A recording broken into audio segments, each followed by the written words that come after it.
کاظم خان شیدا صاحب وایي چې د شبنم دانه که تخم شي د ګلو، د شبنم دانه که تخم شي د ګلو، زړه به سوړ په دیدن نشي د بلبلو.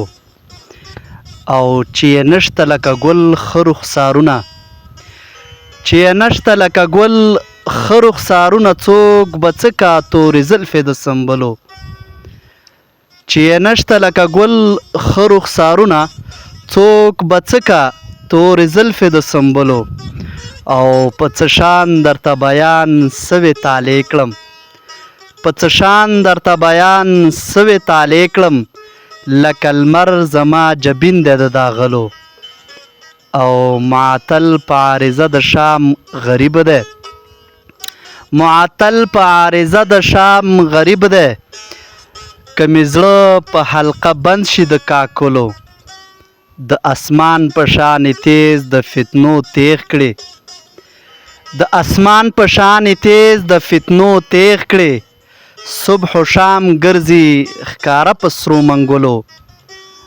او د دریاب له سرد جوشۍ د حباب زړه چوي، د دریاب له سرد جوشۍ د حباب زړه چوي، شیدا قطع د امید بویا له خپلو.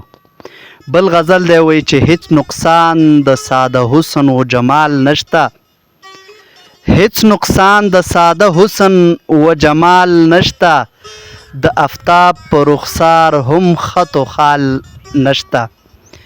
چې بدل یې په کچکول د مهتاب خوان کړ، چې بدل یې په کچکول د مهتاب خوان کړ، اعتماد د زمانې په کمال نشته.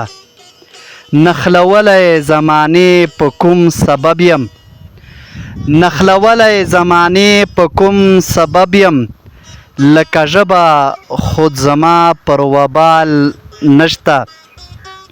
او د کجل لکۍ یې ګوره شوخې سترګې، د کجل لکۍ یې ګوره شوخې سترګې، په دا هسې خوبۍ شاخ د غزال نشته.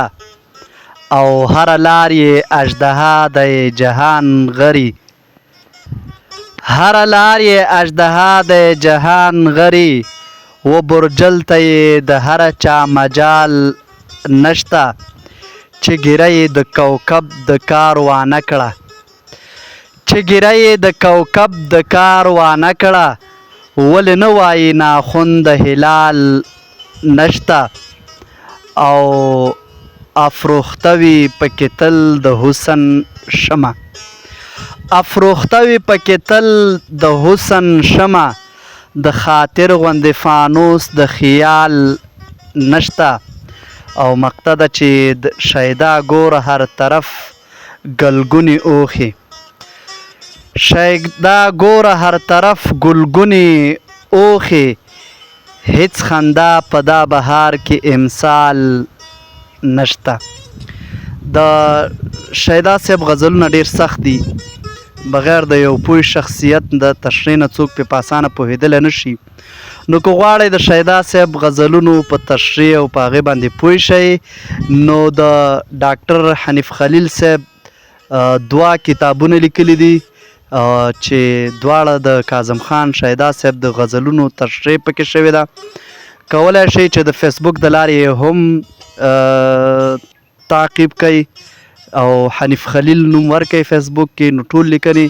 او که فیسبوک ته لاسرسی نه لرئ نو کتابونه په هر کتابتون کې پیدا کیږي. د توجه نه مو ډیره ډیره مننه.